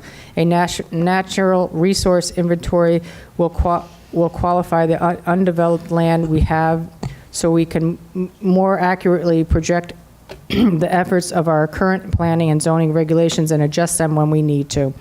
It will help us set our priorities, and we will evaluate the impact for further growth. I move that the City Council authorize the mayor to sign New York State Master Contract, Department of Environmental Conservation, DEC 01-T00046 7GG-335000 thank you, for natural resources inventory. This is a motion. Is there a second? Second. Any discussion? All those in favor say aye. Aye. Any opposed? Abstentions? The matter passes. Before I go to number 6, I would like to turn it over to Commissioner Frank. Thank you, Mayor. The only item this evening on my agenda would be the award of bid for natural resource inventory to LaBelle Associates DPC. Upon the recommendation of the Mayor's office, I move to award the bid for natural resource inventory to LaBelle Associates DPC in the amount not to exceed $29,420. Funding is in line A3517024/54788. It's a motion. Is there a second? Second. Any discussion? All those in favor say aye. Aye. Any opposed? Abstention? The matter passes. Thank you, Mayor. Back to my agenda, number 6, discussion and vote authorization for the mayor to sign contract with LaBella Associates for New York State DEC Grant Natural Resources Inventory. I move that the City Council authorize the mayor to sign the contract with LaBella Associates not to exceed $29,420 for natural resources inventory, and the funds are in budget line A3517024-54788. This is a motion. Is there a second? Second. Any discussion? All those in favor say aye. Aye. Any opposed? Abstention? The matter passes. My next item and my final item is an update for City Hall and City Hall operations. As many of you know, City Hall was struck by lightning on Friday evening, August 17th, 2018. City officials and employees have been working around the clock to get City Hall up and running at alternative locations. I would like to thank several people, and I always qualify this, that everybody is working around the clock and people are doing a lot of things that I'm not seeing. So the people that are setting up the rec center, I'd like to thank our IT department, who has been outstanding throughout this process. Mike Sharp from the finance department, he's the deputy. He has been working, night and day trying to get us going over there also. The people that are key around me are Lisa Shields, my deputy, my assistant Lynn Bachner, Miriam Dixon, our HR, Pat Cogan from the building department. And these people have been with me working over at City Hall and then now at the Recreation Center trying to get our workspaces up and running for everyone. So I would like to, give a shout out to them. And then going back over to Marilyn Rivers, our risk and safety, and Chief Bob Williams has been there at both sites 24/7. I am one that gets up at 2 in the morning and starts writing emails and text messages, and I have 5 people that respond to me at 2 in the morning. So these people are dedicated city employees ready to get up and do anything that we need to get done. So I find that really impressive, but I wish they would get more sleep too. Mayor, I want to thank you. You have been working tirelessly, and you've handled this beautifully, and you also have been working very hard. So thank you. Thank you. So more damages, I'm going to go right into a couple of comments about the fire because there's some misconceptions out there of what really actually happened. The damage is due to weather more than fire. It's a fire. The drainage pipe in the roof was struck and melted, causing heavy rains to pour into the building. The pipe was repaired without delay, but the damage was substantial, and we are preparing for alternative work and operation arrangements. The one thing that I want to say, it wasn't from our firemen pouring down water into City Hall, and it wasn't our sprinkler systems. It actually was that lightning struck a PVC pipe that was holding water and drains water from the rain. And if you know, it was raining Friday night, and so the rain was coming in until we could get that area stabilized so we can get a plumber up there at in a later time at night to get that repaired. So it was several hours before we were given the clear to get that plumber up there. The water continues to drain, finding its way through the lowest points of lying areas. The building is being cleaned and dried. The air quality is being tested. Furniture and equipment is being safeguarded. Damage and repair assessments are taking place. The 3rd floor is in stages of removing and cleaning up ceiling and materials. The main concentration on the 1st and 2nd floors is moving specified contents to new locations. The demolition phase of the project is nearing its conclusion, and now focus is turning towards reconstruction. Repairs to the lower level and 1st floor may be more cosmetic, and the 2nd and 3rd floors are going to require extensive repairs.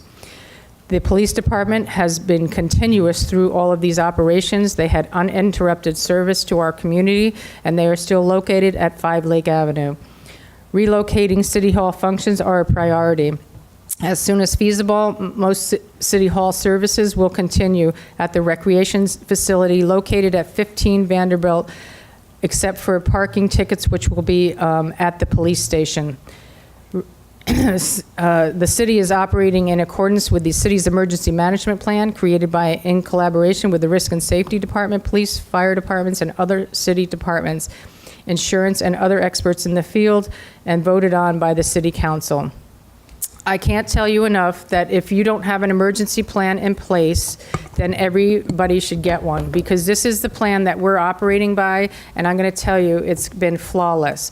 We have some things that we're going to change going forward, but overall, this is one plan that I'm going to say that every municipality, but every business really needs, because we never thought we would be using it, and here we are, and we have a plan in action, and we just follow it, and it's falling into place. So without further ado, I'm just going to say that I'm really pleased to be working with my council members, and who have been working diligently in their own right and doing their own thing, getting their departments up and running. But I want to commend all the employees that are out there helping us, and all the employees that are being very patient because they're sitting at home wondering what the heck is going on. We're trying to send out press releases now every day until we get City Hall up and running. So that concludes my agenda. I turn it over to accounts. We're done with that one. We only had that one item this evening, so Okay. our agenda is finalized. Thank you, Commissioner. On to finance. Thank you, Mayor. First item on my agenda is just an announcement about the 2019 budget. Yes, I'm actually still hoping to get to the budget. But we have, prior to lightning striking City Hall, received most of the requested budgets. We are calculating the appropriate benefit numbers. We expect to send out uploaded budgets for confirmation. I was hoping later this week, but we will see. That might come into early next week. We are also scheduling and potentially rescheduling some meetings with each department. Some I already had on the books, but we actually need a physical place to meet with each department to discuss their 2019 plans and priorities. Item number 2 is a discussion assignment for the refund of prior year taxes. On September 1st, 2015, the City Council adopted a resolution creating an assignment for the refund of prior year taxes resulting from any proceeding to review an assessment under an Article 7 of the Real Property Tax Law. The resolution stated that an annual calculation must be completed by the Commissioner of Accounts to verify the city's exposure.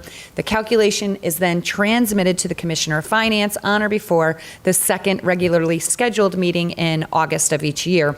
The Commissioner of Finance then verifies that the city has in the assignment an amount that is not less than 50% of the estimated exposure. The resolution also states that the Commissioner of Finance shall report to the City Council the results. So the Finance Office did receive this report on August 8th, 2018, and it states that the exposure is estimated to be $234,959. As of August 8th, 2018, the assignment had a balance of $146,609, which is more than 50% of the outstanding tax fund exposure. But now that we have also had our 2017 audited financial statements delivered to us this evening, which completed that process, I will be working on making recommendations to the council to replenish potentially this assignment, as well as others, and as well as many of our reserves. Any questions? Anything else? Okay. Thank you. Thank you. Item number 3 is discussion and vote, budget transfer contingency. Lines 1 through 2 represent a transfer from contingency for the natural resource inventory expense line, which was discussed earlier on the mayor's agenda. The balance in contingency prior to this transfer is $104,174, and it now will be $89,464 following the approval. I would note that this was a planned transfer. During last year's budget process, the mayor's office did request these funds as part of their 2018 operating budget. That request was denied at that time as we were uncertain about the likelihood of receiving the grant. But they were awarded that grant. They were awarded the $15,000, and so of course we like grants. This did come with a match for $15,000. We told the mayor's department we would make contingency for this if they were successful, and that's what we did. I request your approval of the budget transfer contingency, as I stated the amounts already, distributed with the agenda. This is a motion. Is there a second? Second. Any discussion? I'd like to thank you for doing that and getting that moving forward. All those in favor say aye. Aye. Any opposed? Abstention? The matter passes. Thank you. Item number 4 is a discussion and vote, budget amendment payroll. Lines 1 through 2 are to record the receipt of a reimbursement for a DWI checkpoint. I request your approval of the budget amendment payroll as previously submitted with the agenda. This is a motion. Is there a second? Second. Any discussion? All those in favor say aye. Aye. Any opposed? Abstention? The matter passes. Item number 5, did I already do item number 5? No. Why do I have, item number 5, discussion and vote, budget transfers payroll. Lines 1 through 3 are related to conference registration fees in the mayor's budget. Lines 4 through 7 are to cover expenses related to 2 injured employees in the Department of Public Safety's budget. I request your approval of the budget transfers payroll as previously submitted with the agenda. This is a motion. Is there a second? Second. Any discussion? All those in favor say aye. Aye. Any opposed? Abstention? The matter passes. Item number 6 is a discussion and vote authorization for the mayor to sign contract for rental space regarding city operations. This is a lease with the Mill LLC for a month. It's a month-to-month lease, and the total is $6,611 per month. The lease was distributed to council vis-a-vis email, and it was actually printed for us this evening. It has not been uploaded with the agenda, but council, risk and safety, and the city attorney have all reviewed the lease. I move to authorize the mayor to sign the lease with the Mill LLC, emailed to City Council, Risk and Safety, City Attorney yesterday, and reviewed this evening earlier in our executive session. This is a motion. Is there a second? Second. Any discussion? All those in favor say aye. Aye. Any opposed? Abstention, the matter passes. I'm sorry, Vince wanted something on it. Oh, okay. I believe we indicated we were just going to make us one small friendly amendment to that with regard to the purpose of the lease, that it was not specifically for finance, but for city administrative purposes. It is not for finance. Did I say it was? No. It's the lease says it is. Oh, the lease says and it. so we're just going to ask. We're going to make that amendment. Yeah. Let's do that. All right. And since you're on that, the lease also indicates that it's specifically between the mill and the Saratoga Springs Finance Department. I think we'll also make that friendly modification that the lease will be between the mill and the city of Saratoga Springs for city administrative purposes. So amended. Okay. We need to vote it again. And then we have to vote again. So amended as put forth by the city attorney. This will be a lease with the city of Saratoga Springs, not the Department of Finance, with the Mill LLC. Second. Is there a second? Second. Any discussion? All those in favor say aye. Aye. Any opposed? Abstention, the matter passes. And I need to add an item to my agenda. I move, if it's okay with council, to add an item to my agenda regarding an agreement with Crown Castle to increase speed at the rec center. That's a motion. Okay, thank you. Is there a second? Second. Any discussion? All those in favor say aye. Aye. Any opposed? Abstention, the matter passes. Okay, so I have an item, discussion and vote, authorization for the mayor to sign an agreement with Crown Castle to increase internet speed at the rec center. And I'll put that just in the form of a motion. This is a one-year lease. It will require a one-year lease. We're going from $375 to $1,600 a month. A portion of this will be covered under our insurance because we are under an emergency situation. So let me just go back and make the motion again. I move to authorize the mayor to sign an agreement with Crown Castle to increase internet speed at the rec center. This is a motion. Is there a second? Second. Any discussion? I would also like to just make a comment that this is needed because I think we have over 25 employees that are going to be working out of the recreation center, so that's why we need this increase. All those in favor say aye. Aye. Any opposed? Abstention, the matter passes. Thank you, Mayor. That completes my agenda. Thank you, Commissioner. On to Public Works. Thank you, Mayor. The first item on my agenda we've already taken care of at the beginning of the meeting. The second item is a discussion and vote to approve payment of invoices to BPI Mechanical Services for the HVAC services. The agreement between the City of Saratoga Springs and BPI Mechanical Service provides all HVAC services for the commercial-sized heating and air conditioning units to all city buildings that are under the responsibility of the Commissioner of Public Works. During the week of July 4th, 2018, the Canfield Casino's HVAC was not working and in need of replacing the liquid solenoid valve to the chiller in the amount of $2,514. Due to several wedding events scheduled at the casino that week without air conditioning in the building, it was imperative that the work be done as soon as possible. The chillers at each of the ice rinks have required significant amount of attention and repairs from BPI Mechanical Service. The Vernon Rink chiller was found to be low on refrigerant, where 60 pounds of refrigerant needed to be added in the amount of $2,021.80. These invoices came about as a result of the work being done prior to a formal PO in place. The city's purchasing policy requires that a purchase order be issued to pay an amount over $14.99. This amount exceeds the $14.99. Therefore, I move for council to approve payment to BPI Mechanical Service in the amount of $2,514 and $2,021.80 for a total of $4,535.80 for repairs to the chillers at the Canfield Casino and the Vernon Ice Rink. Funding is in budget line number A3537-115-5 54720 and A356-7184-54610-3000, and I put that in the form of a motion. Is there a second? Second. Any discussion? All those in favor say aye. Aye. Any opposed? Abstention? The matter passes. Third item on my agenda is discussion and vote, approval to pay invoices to Paletti Stone.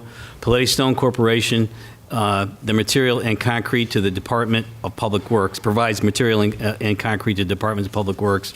These invoices came about as a result of the city ordering concrete and precast curbing prior to a formal PO in place. The city's purchasing policy requires that a purchase order be issued to pay an amount over $14.99. This amount exceeds the $14.99. Therefore, I move for council to approve payment to Paletti Stone Corporation in the amount of $1,812.25 and $2,255.50 for a total of $4,067.75 for concrete and precast curbing. Funding is in budget line number 8-333-5015-54180, and I'll put that in the form of a motion. Is there a second? Second. Any discussion? All those in favor say aye. Aye. Any opposed? Abstention? The matter passes. Thank you. The fourth item on my agenda is discussion and vote, authorization for the mayor to sign access agreement with Niagara Mohawk Power Corporation, DBA National Grid for the old Red Springs. Tim, do you want to, Tim Wales, city engineer, just get us through this real quick, please? Good evening. So this is an access agreement to allow National Grid, their engineers and contractors to work in the right-of-way as part of the cleanup of the Superfund site at the old Red Spring site. It's a historically contaminated site with coal tar and naphthalene as a product of manufactured gas from back in the day. So they've finally received EPA approval. We've had public hearings, it's been going on for years, and now they're ready to start this fall. We gave them a similar access agreement last year just to do their field work and investigation and survey. Now they're ready to go. So this agreement will allow their contractor access to the streets and right away. They're also giving us $12,500. $12,500, so yeah. we can use that to hire one of our designated engineers, Bartlett Judas, who has been helping us to be our owner's representative, to interface with them and report to us. And as we don't have enough staff to assign someone full-time, it's going to be a fairly significant project. So that's what this agreement entails. Thank you. There's no questions. I'll make a motion. I move to authorize the mayor to sign a property access agreement with Niagara Mohawk Power Corporation, DBA National Grid, for the old Red Springs area, and I put that in the form of a motion. Is there a second? Second. Any discussion? All those in favor say aye. Aye. Any opposed? Abstentions? The matter passes. Thank you. Fifth item on my agenda is discussion and vote, authorization for the mayor to sign an addendum agreement with Clark Patterson Lee for the East Side Drainage Improvement Project. Tim, I don't know if you want to just give us a quick one on that one. Sure, Commissioner, thank you. Again, this is a continuation of our East Side Drainage Project. It's a capital budget project. Clark Patterson Lee was retained with a competitive selection process to design phases 1, 2, and 3 of the project. We put those phases out to bid. The bids came out considerably higher for another number of reasons. We'd like to now retain them to do phases 4 and 5 and design that. And so we can kind of get an estimate and see, reprioritize, and be able to bid the important parts of the project to more correctly line up with our capital budget funds. And so we're continuing them with an addendum for the project.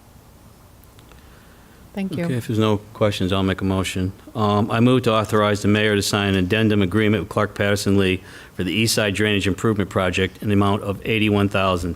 Funding is in budget line number H363-8142-5200-1138, and I put that in the form of a motion. Is there a second? Second. Any discussion? All those in favor say aye. Aye. Any opposed? Abstentions? The matter passes. Sixth item on my agenda is a discussion and vote, authorization to sign, for the mayor to sign an addendum agreement with Stantec for the Nelson Avenue Storm Drainage Project. Tim, you want to just quick on that one? Sure.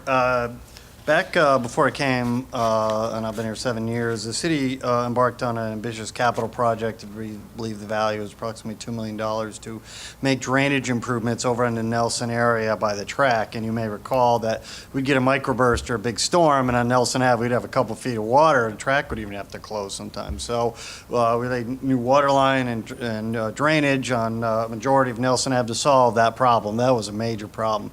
That was a 5-phase project as well. Included upgrades to the Adams Street Pump Station and those kind of things. In 2011, or 2010, 2011, Stantec had designed the last remaining small section of drainage improvements to Nelson, Bowman, and Gridley.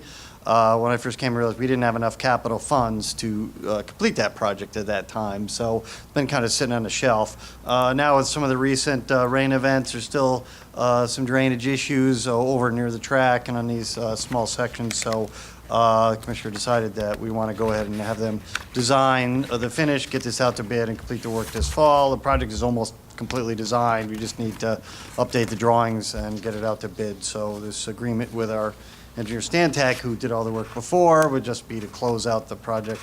And they never completed their original agreement, so as I understand it, that they can be retained to complete the work. So that's what that's agreement for our engineer to complete the project. Thank you. Therefore, I move to authorize the mayor to sign an addendum, thanks, Tim. Therefore, sign an addendum agreement with Stantec Consulting Group for the Nelson Avenue Drainage Project in the amount of $15,850. And funding is in budget line number H363-8142-52000-1138, and I put that in the form of a motion. Is there a second? Second. Any discussion? All those in favor say aye. Aye. Any opposed? Abstentions? The matter passes. The seventh item on my agenda is just an announcement for the Crescent Avenue Bridge reopening. I'm sure some people are already aware that the bridge at Crescent Avenue, along with the East High Bridge in Boston Spa, I believe, is open Friday. Apparently, it was a state DOT project that involved in the neighborhood of $8 million, I guess. And again, we wanted to make that announcement tonight so everybody would be aware that that bridge is open. And I think that project got an early finish. I think it was supposed to last until probably all of August. So that was a concern I think that we had here. And I want to thank the DOT and the people that worked on that to expedite that, because this is a busy time of year, and you couldn't have picked a busier place, up by the racetrack to get traffic out of there. So it was a good project, and I think it's, Yeah, they did open early, as I understand it. Yeah.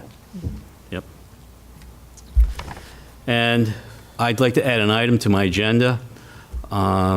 It's an announcement for designated engineer services for the City Hall restoration. So you have to make a motion to add your item. That's, I'd make a motion to add an item to my agenda, and that's for an announcement on designated engineer services for City Hall restoration. Is there a second? Second. Any discussion? All those in favor say aye. Aye. Any opposed? Abstention? The matter passes. Thank you. Yes, you're welcome. And again, this is an announcement for the designated engineer services for City Hall restoration. As a result of the fire and water damage last Friday, I directed the city engineer to issue an emergency task order to Clark Patterson Lee for engineering and architectural services. Clark Patterson has real-world experience helping municipalities to get back up and running following an emergency. They recently helped Saratoga County put back together one of their garages following a fire, and Livingston County restore one of their offices after a sprinkler system that caused significant water damage. We learned a lot, and we're still learning. Following the fire at DPW dispatch in January 2017, one of the action items we should have taken sooner was getting a professional engineer on board to represent the city's interest in the insurance claim. Following this emergency, that's exactly what we're doing. Clark Patterson will be involved from day one to provide guidance of how we put City Hall back together. They know our primary need is to get City Hall functioning as soon as possible. Clark Patterson provided an estimate not to exceed $32,000 for the first task response. This will include reviewing existing conditions, assessing project needs, and a review of testing results. They will also work on a schematic design to generate a floor plan, review mechanical, electrical, and plumbing codes, and generate an initial budget and schedule. This proposal is beyond the typical $19,999 threshold for designated engineers. However, I think we can all agree this clearly isn't a typical situation. Their proposal takes into account the immediate response the city will need to get us operational. They have provided additional tasks, and we can continue with them if we approve of their work. My hope is that the insurance company will cover this expense. At a meeting on Monday, one of the insurance reps even said, and I quote, "It would be in the city's best interest to do this."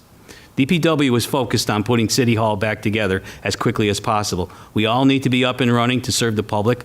So far, we've all worked well together to meet these objectives, and I think this is the next step in the right direction. And that's the announcement. One other quick thing I want to add.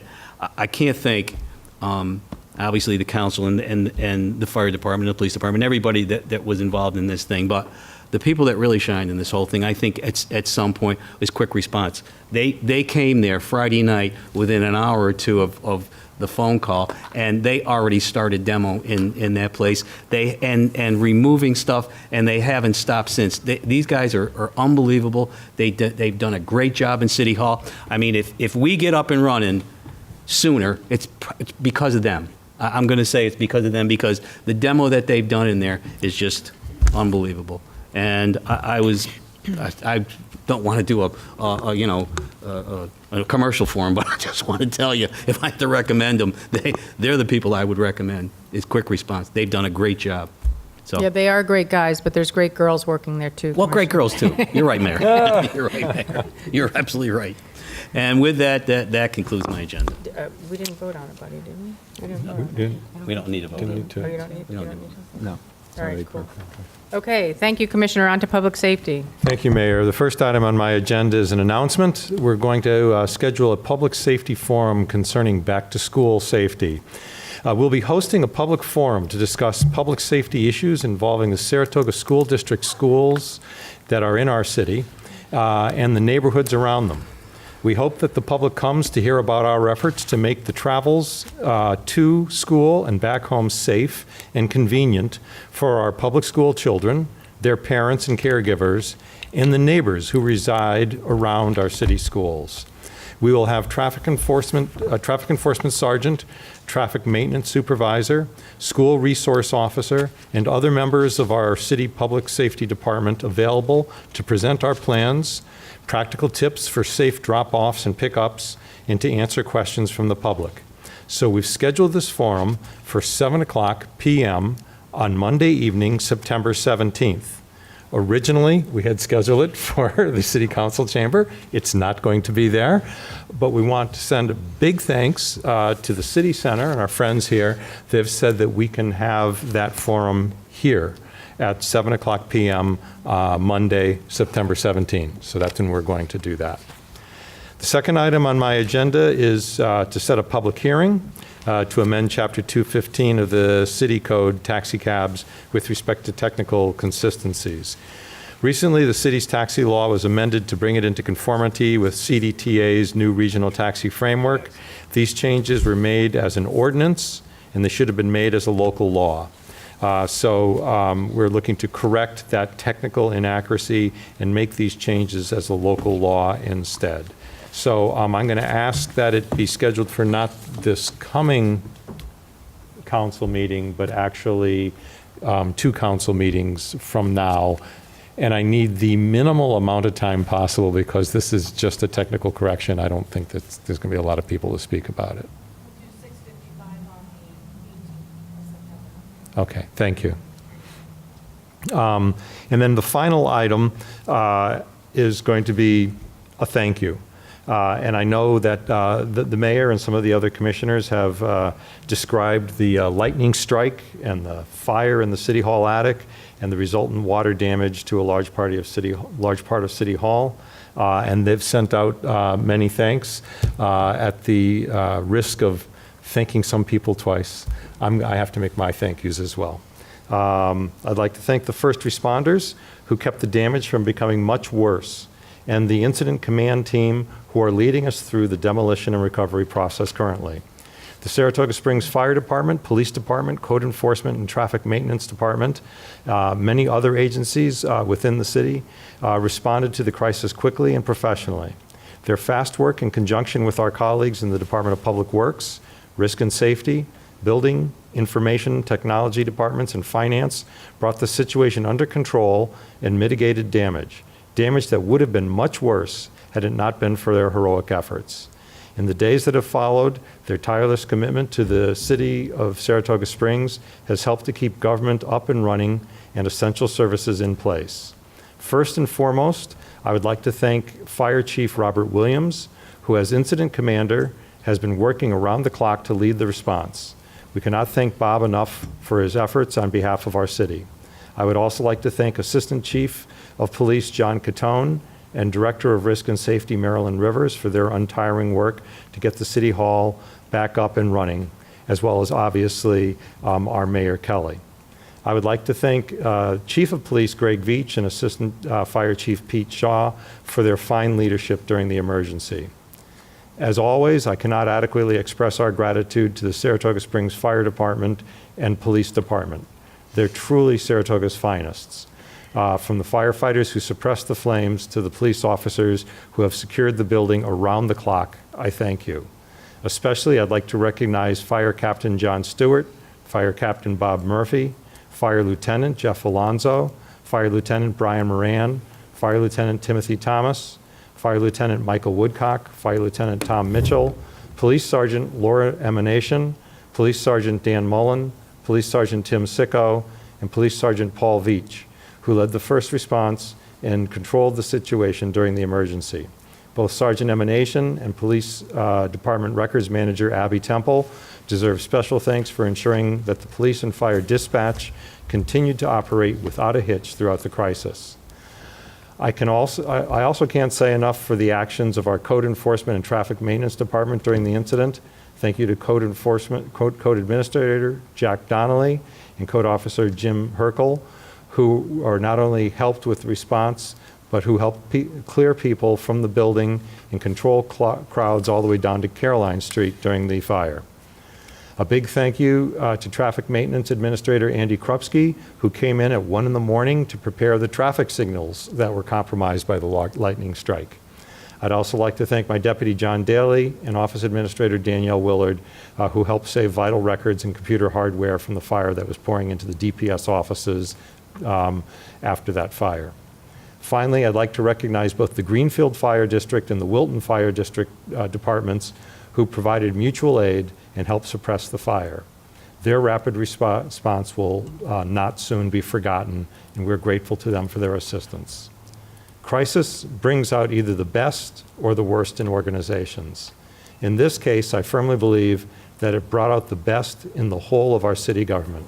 Each department came together, worked side by side to bring the situation under control. Our seat of government is damaged, but the spirit of the Spa City is unbreakable. And that is the end of my agenda. Thank you. Thank you. That was very nice. On to supervisors. Supervisor Veach.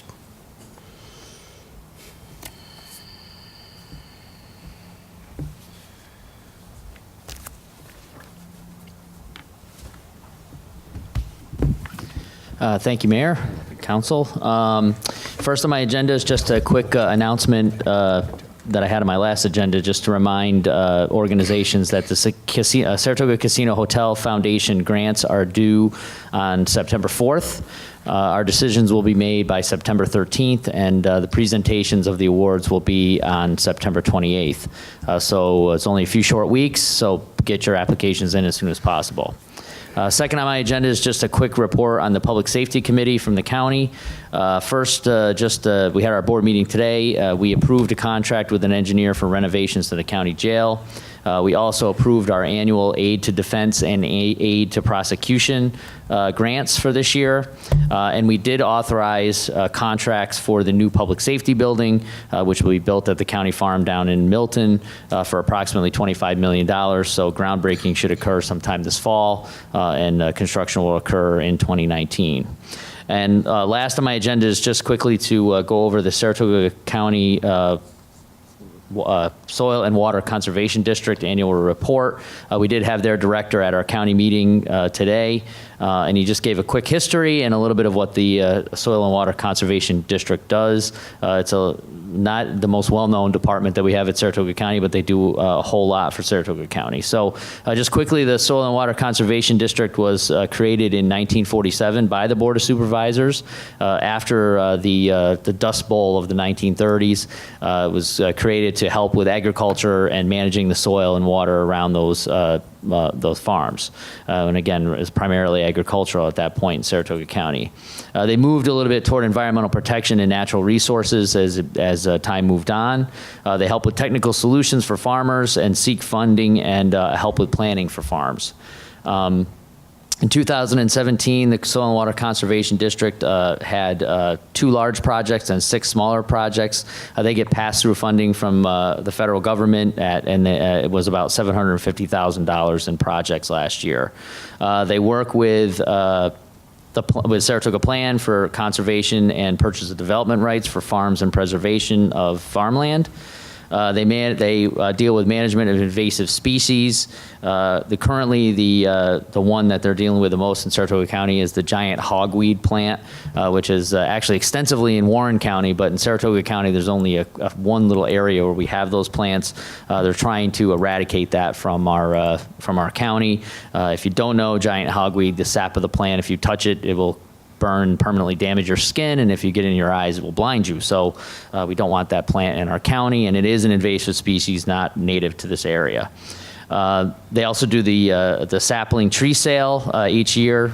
This year they sold 21,000 trees.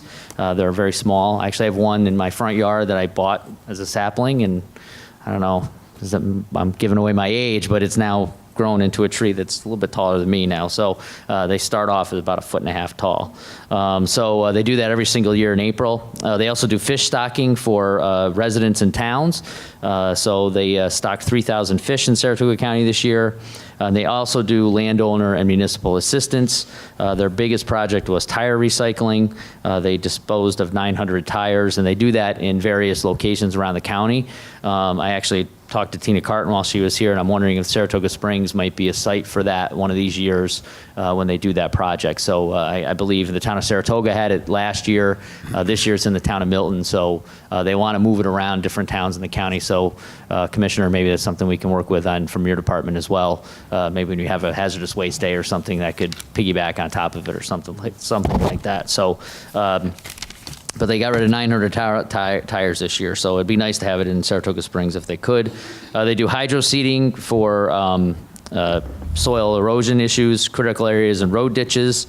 It's a free service to towns and municipalities, and they also work with the county fair to monitor animal washing practices and making sure that all of that meets DEC regulations. So that concludes my agenda, but I do want to just also comment regarding the fire at City Hall. I was notified via email from the County Emergency Services Coordinator, Carl Zielman. I wasn't in town this weekend, so it was kind of a shock as I was out on vacation to get that information. But they kept us updated as county supervisors throughout the entire incident. I was very happy it was kind of contained in a quick amount of time, as well as, of course, our city fire and police and other local agencies that took care of everything.